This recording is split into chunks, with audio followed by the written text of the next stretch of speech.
I graduated from college, my best friend Diana and I embarked upon a great tour of Europe. Halfway through our trip, we had planned to spend 3 days in Prague, but had completely failed to account for the poor weather, hindering all of our sightseeing plans. As a result of ensuing downpour for our entire time we spent in the city, we found ourselves aimlessly wandering through back alleys and side streets, entering every vaguely interesting shop as an excuse to get out of the rain. On our last day, we found an antique bookstore. Upon entering, we were blown away by the sheer vastness of the place and the overwhelming stacks of books. An elderly woman behind a desk in the front gave us a little smile and greeted us before we both separated and began exploring. The store was impressively large for a seemingly unassuming place. I spent over an hour wandering through the aisles before I found myself in the shop's basement. Upon entering the basement, my eyes fell upon a beautiful old piano. As a well-practiced pianist, and not having seen a piano in over 2 months, I was thrilled. I looked around excitedly to make sure I wouldn't be bothering any other shoppers, but there was no one around. Grinning to myself, I strode over to the piano and took a seat on the bench in front of it. The cold of the leather on the seat bit into my skin, but I didn't care. I ran my hands over the keys. Ivory, most likely, I thought to myself. I could tell the piano was old, and therefore expected it to be out of tune, but was delighted when the chords I executed rang with perfect clarity. "You play very beautiful," a voice cracked behind me, and I jumped. An old man was standing directly behind me, and I hadn't heard him approach. Smiling at the compliment, I thanked him before he continued in very broken English, "She plays very good, but is missing 2 keys. Only 86. I was having a hard time understanding what the man was saying through his accent, and was going to ask him to repeat what he meant. But he smiled again and gestured for me to continue playing. After a few minutes, I gave up playing as Diana entered the basement, laughing at the absurdity of the scene in front of her. I had not noticed the old man leave, but was too busy excitedly telling Diana about how beautifully the piano played to put much thought to the matter. Upon paying for our books back upstairs at the cash, the old woman complimented my playing and surprised me by asking if I would like the piano. At first I laughed, shocked by the offer. However, she went on to explain that the piano had passed through a variety of homes over the years, with no one ever keeping it long enough to enjoy its grandeur. She continued that she had been having difficulty selling it as the body cavity had been glued shut, and therefore could never be tuned. She told me that if I could cover the shipping costs to get the instrument home, I could take it for free, as she was just hoping to pass it on to someone more musical than herself. Seeing as we were traveling with nothing but backpacks, I laughed and told her I'd think it over for the night. However, Diana was ecstatic about the idea. When we returned to the flat we were staying in, we did some searching around on the internet and placed a few phone calls before establishing that the shipping of the piano would actually be relatively cheap. As I was going to be moving into my very first apartment upon returning home from my trip, the prospect of having my own piano was thrilling. When I returned from Europe at the end of the summer, my mysterious piano finally arrived. As I began to adjust to my new routine, new job, new apartment, new boyfriend, playing piano became part of the day I most looked forward to. I would practically race off the bus after a long day at work, run inside to feed the cat, and then sit down on the warm leather of the bench and begin to create my music. I remember one cold night in March. Peter was over, and he was teasing me by insisting that he had never heard me play. "You'll have to start staying over more if you want Friday to like you," I giggled, gesturing to my cat, who was vehemently hissing at him. "She takes about a solid month to warm up to people." At Pete's insistence, I sat down on the bench and smiled as the familiar feeling of contentedness washed over me. After about half an hour, I heard my cell phone ring and answered it to hear Diana talking. She was out of breath and excitedly trying to explain that she had found an old photograph in one of the books she had bought months ago in Prague, and she was pretty sure it was of a young girl sitting at the very piano in my apartment. I told her to email me the picture before we started gossiping about the Bachelorette finale that had aired the night before. When I hung up, Pete was putting on his jacket, saying he needed to go to work early in the morning. I was a bit annoyed he didn't want to stay the night, but I pretended not to care, so I walked him downstairs. On the way back up to my apartment, I realized I had gotten the email Diana had sent me. Upon opening the picture, I could see right away that she was right about the piano being the same. It was the same leather-bound bench, the same beautiful woodwork, the same porcelain white keys. However, something about that photo seemed a bit off. As I was trying to decide what was strange about it, Friday ran past me and bolted towards a man at the end of the hallway. "Friday, come here!" I exclaimed loudly. As I ran over to the man, I was already apologizing. "I'm sorry, she's not normally like this." When the man's eyes met mine, I felt as though I had seen that smile before. Before I could dwell on this, Friday clawed at my leg, and I hoisted her up and carried her back to my apartment. I returned back to my phone and the picture Diana had emailed me, and took a seat on the bench in front of the piano to study the picture some more. What was it? Then it occurred to me. The piano in the picture was smaller than the one in front of me right now.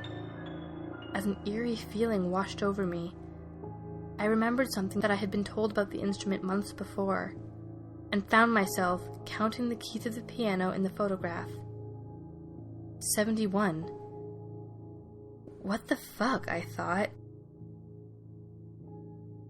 But then it hit me, and as it did, a chill swept over me. A chill made worse by the fact that the bench I was sitting on was ice cold. The coldness swept through me as it dawned on me that my piano bench was never cold. Ever. This bench is always warm. And that's when I realized where I had seen that smile before. Friday darted towards my apartment door as I heard a soft whisper. "And you will be 87.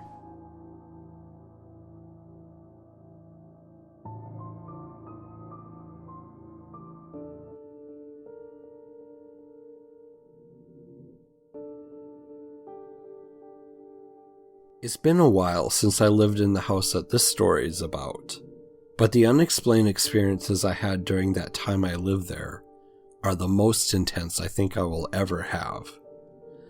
I remember the day we first walked into this historic home. I was a young teen and was nursing a springtime cold. We had been looking for a new home for some time, so my brother and I were not overjoyed to be house hunting again. This particular home stuck out due to the fact it was on the same street that my parents' first home was located. My adult sister, who lived with them at the time, still claims that my parents' old house was haunted, but won't elaborate. Our future home was grayish-blue with large fir trees in the front yard, and was built in craftsman-style architecture as was common in the neighborhood. It had a large front porch, probably built specifically for a tuberculosis patient, due to this house being built during a time when tuberculosis was rampant, and people thought sleeping outside would cure the ailment. At the time, I didn't know that, and pictured sitting on it and reading books in the afternoon during the summer. Inside the house, it was dark and damp. It had been empty for a while. The dark wood accents created a heavy atmosphere, and many of the doorknobs were original and didn't turn anymore.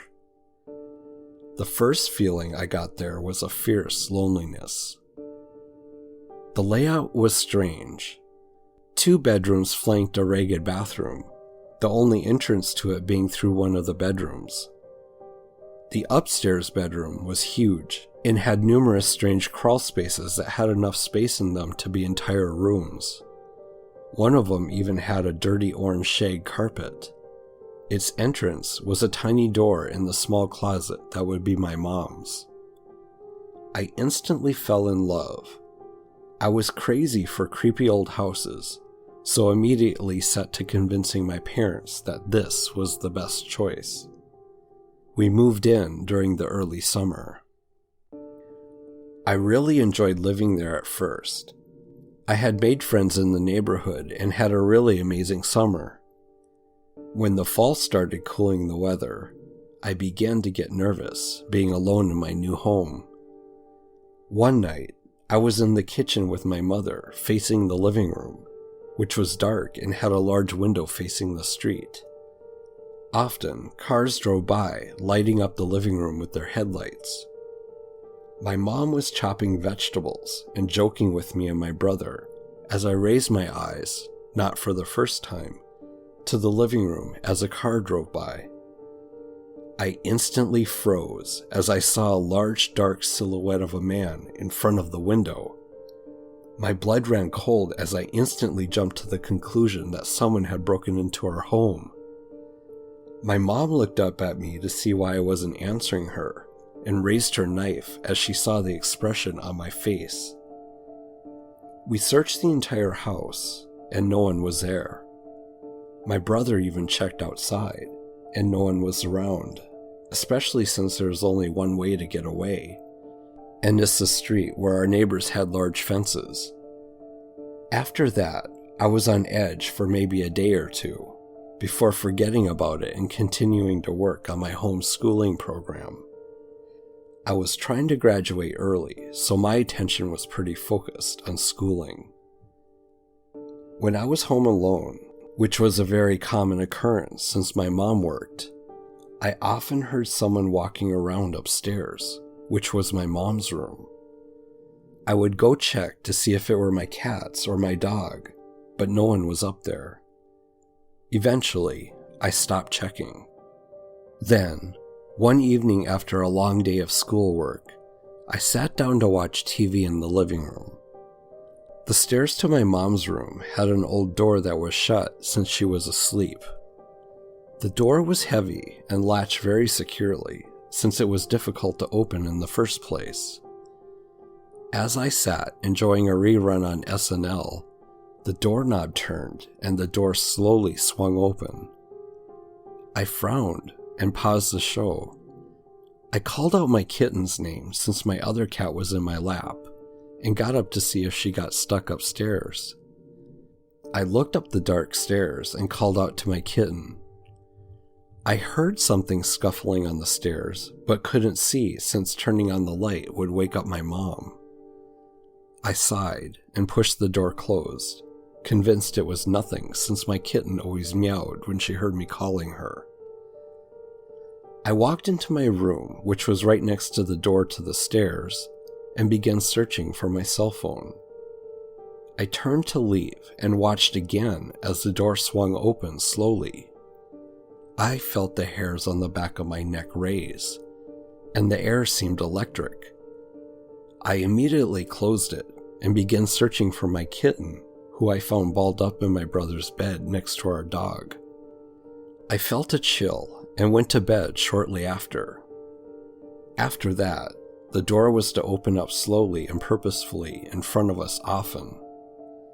We tried to debunk it by walking up and down the whole house and opening and closing all the doors to see if the door popped open due to the changing pressure.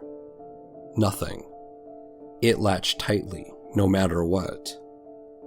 Later, on Christmas morning, I went to go wake up my brother so we could go take a peek at our presents. He had been known to sleepwalk and to be very hard to wake up. So I shook him lightly and he popped into a sitting position, startling me. "Sister, there's someone in my closet." I froze. His eyes were wide open as he told me this. I looked back at his closet, which was half closed. "He's gonna kill us, sister. He's hiding in there waiting." I was hoarse with fear and demanded he go check it out. My brother suddenly woke up and then checked the closet, although he didn't know why I had made him do it. He didn't remember me telling him anything. That was the first time and the last time he's talked in his sleep. During all this time, the footsteps never stopped, and the front door sometimes would be wide open in the mornings when we were sure we had locked it the night before. I also started to hear voices coming from the vent of my room, which connected directly to the unfinished stone and dirt floor basement. The woman across the street told me the upstairs was large due to a family in the 1920s having so many children. They would sleep in dorm-like conditions up there with no heat. That was the only time she spoke to me, even though I tried to say hi to her many times before and after she said that. I also watched the strings on the blinds in the bathroom start to swing wildly after being completely still, next to a closed window on a hot, still day in August. I also thought I saw someone walk past our breakfast nook windows when I was outside doing yard work, and once when we were eating dinner on the patio. Both times I checked to see if someone was there. There never was. The house was always empty. All of this came to a head when I woke up one morning during the summer. My blinds were closed, but my window was open since we had no air conditioning. Light flooded in from the place where the window pane swung open. I woke up facing my desk I used for schooling and my office chair. In the office chair was a black figure with a white face and big black eyes. I screamed and rolled off the other side of my bed. When I looked back, the room was empty. The figure looked vaguely like No-Face from the movie Spirited Away. After that, I demanded that whatever was in the house leave me and my family alone, because it wasn't something I could handle anymore. We never had another experience in the 6 months we lived in the house after I did that.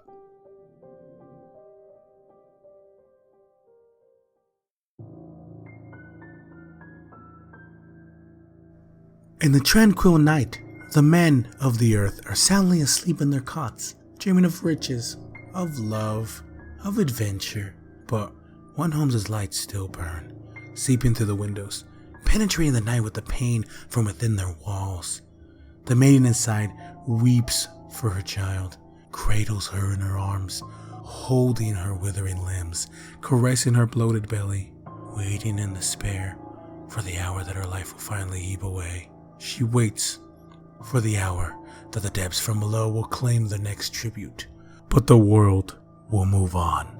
She prays to the gods and curses the demons below that her child must stay with her. She must stay. But alas, the child must go, and the world will move on. She screams to the sky as the child goes limp. She pounds her fist to the ground and weeps for her loss. The child rolls out from her mother's grasp and lands with a thump. She lays still against the old and dusty floorboards, letting the tears from above cleanse her cheeks. And the maiden crouches down still above the babe on the floor, pondering death and mortality and the heavens and hells beyond, and the final hour when she will be the one to be death's next tribute. And finally, both she and her daughter are put to rest, and the world moves on.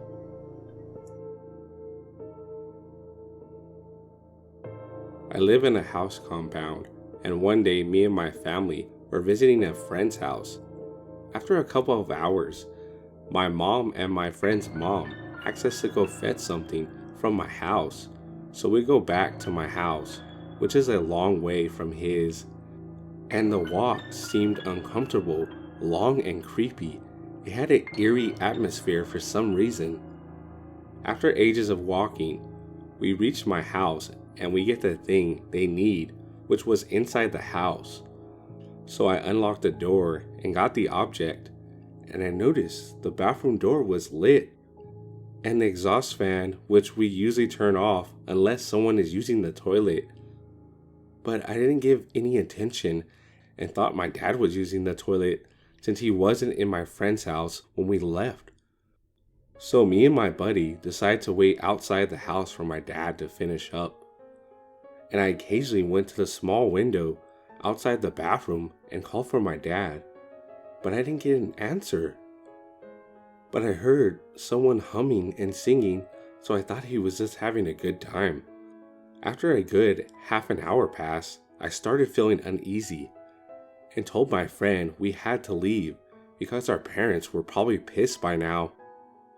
When we arrived at his house, we were shocked to see my dad sitting and talking to my friend's parents. We asked him, "Where were you?" And he said, "I didn't go anywhere. I stayed here since we first came." This made me scared because my family was at his for 3 hours and we were just waiting for my dad for 1. I go ask my sister the same question and I get the same response. Someone was surely in the restroom. After the visit is done, we go back home just to find the front door, which I locked, unlocked, and the bathroom door was wide open. My family acted normal, but I was completely freaked out and I couldn't sleep that night. In the last decade and a half, it's become infinitely easier to obtain exactly what you're looking for by way of a couple of keystrokes. The internet has made it all too simple to use a computer to change reality. An abundance of information is merely a search engine away, to the point where it's hard to imagine life as any different. Yet, a generation ago, when the words stream and torrent were meaningless save for conversations about water, people met face to face to conduct software swap parties, trading games and applications on Sharpie-labeled 5¼ inch floppies. Of course, most of the time the meets were a way for frugal, community-minded individuals to trade popular games like King's Quest and Maniac Mansion amongst themselves.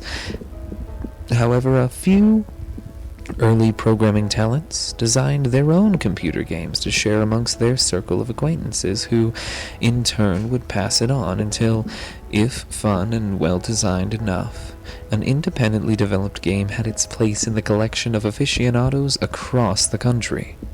Think of it as the 80s equivalent of a viral video. Pale Luna, on the other hand, was never circulated outside of the San Francisco Bay Area. All known copies have been long disposed of, all computers that have ever run the game now detritus, buried under the layers of filth and polystyrene. This fact is attributed to a number of rather abstruse design choices made by the programmer. Pale Luna was a text adventure in the vein of Zork and The Lurking Horror, at a time when said genre was swiftly going out of fashion. Upon booting the program, the player was presented with a screen almost completely blank, except for the text. You are in a dark room. Moonlight shines through the window. There is gold in the corner, along with a shovel and a rope. There is a door to the east. Command. So began the game that one writer for a long out-of-print fanzine described as enigmatic, nonsensical, and completely unplayable, as the only commands that the game would accept were pick up gold, pick up shovel, pick up rope, open door, and go east. The player was soon presented with the following: reap your reward. Pale Luna smiles at you. You are in a forest. There are paths to the north, west, and east. Command. What quickly infuriated the few who had played the game was the confusing and buggy nature of the second screen and onward. Only one of the directional decisions would be the correct one. For example, on this occasion, a command to go in a direction other than north would lead to the system freezing, requiring the operator to hard reboot the entire computer. Further, any subsequent screens seemed to merely repeat the above text, with the difference being only the directions available. Worse still, the standard text adventure commands appeared to be useless. The only accepted non-movement related prompts were use gold, which prompted the game to display the message, not here, use shovel, which brought up, not now, and use rope, which prompted the text, you've already used this. Most who played the game progressed a couple of screens into it before becoming fed up by having to constantly reboot, and tossed the disc in disgust, writing off the experience as a shoddily programmed farce. However, there is one thing about the world of computers that remains true no matter the era. Some people who use them have way too much time on their hands.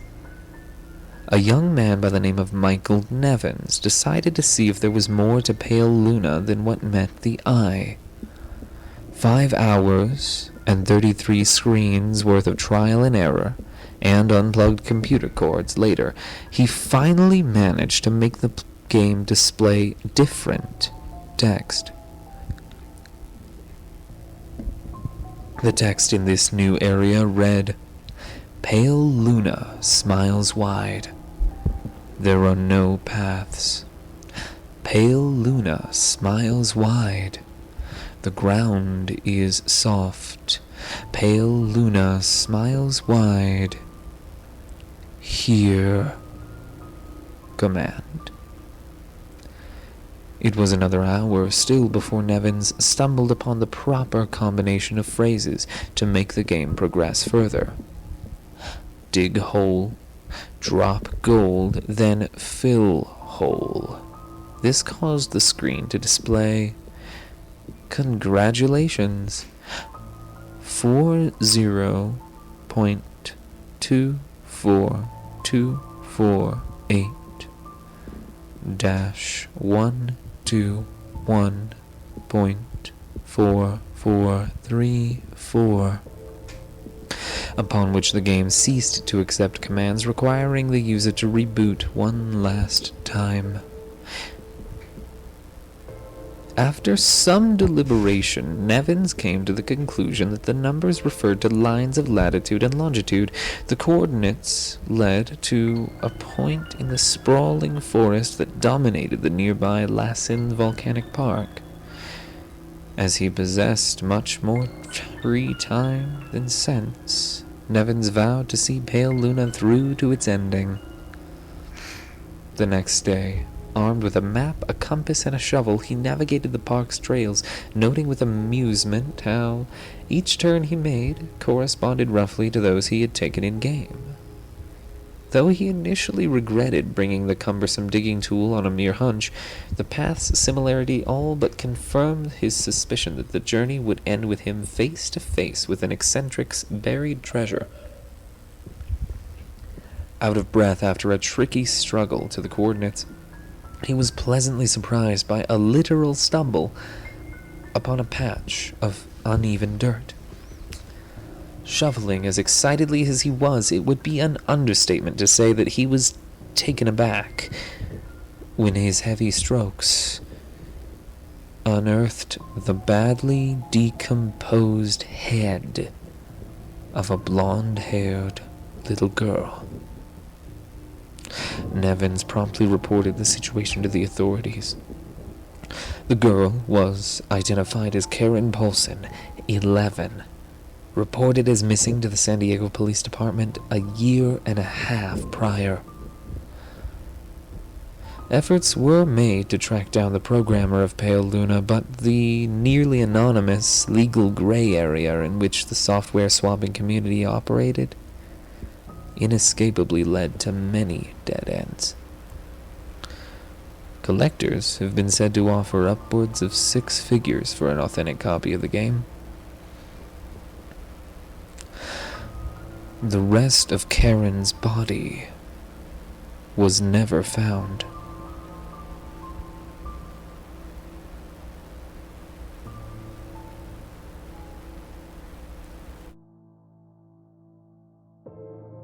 As a child, My grandmother Julie would always tell me spooky stories.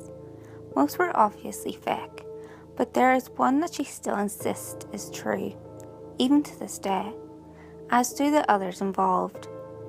As a new mother of twins, Julie lived in her sister's basement in Queens, New York.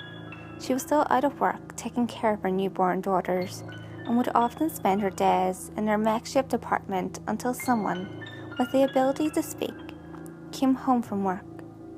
One day, as she was putting the twins down for a nap, she heard the front door open. Someone must be home, she thought, but the door never closed. Puzzled, she climbed the creaky steps, careful not to wake her daughters. As she reached the top floor, she not only found the door closed tight, but locked and deadbolted from the inside. "Hello?" she called out, but there was no answer. She remained alone with the twins until her sister came home, hours later. The next day, around the same time, the door opened again, and this time she heard it close loudly. Someone definitely must be home this time, she thought, and called her sister's name up the stairs. No answer. A little unsettled, she climbed the steps once more, only to find the door locked and the house empty. This continued for days. Every day, around the same time, Julie would hear the door open and close, and as the days progressed, footsteps became audible. Day after day, they would get closer to the basement, and eventually made it down the stairs into her makeshift apartment. But every day she would look and the house would be empty. She became more and more frightened as the days went by. Her sister, of course, did not believe her. After a week or so of this, she and her sister were with a few friends at the house. Julie brought up the incidents, stating that every day, around this time in fact, she would hear the door open and footsteps down the stairs to the basement. "Maybe it will happen today," she said, a little hopeful. She wanted to prove to her sister that something was happening. After a few moments of silence, there was a crash, and what sounded like someone frantically running from the basement stairs and up to the second floor of the house. The startled woman went running to see what had happened, but Julie's sister made it into the hallway first and screamed. They found her at the base of the stairs, trembling as she looked up them. "Someone's in my room," she said, horrified. The police were called, but nothing was found. All doors were still locked, all windows closed. They couldn't even figure out what caused the crash. From there, the noises stopped, but growing up in the basement, the twins would sometimes smile and wave at invisible visitors, always around the same time of day.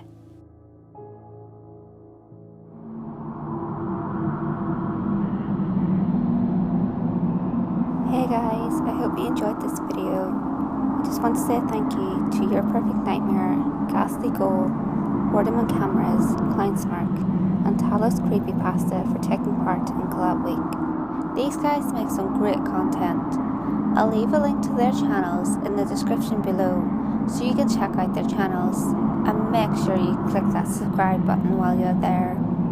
If you enjoyed this video, give it a thumbs up and share it with your friends. You can also leave a comment below.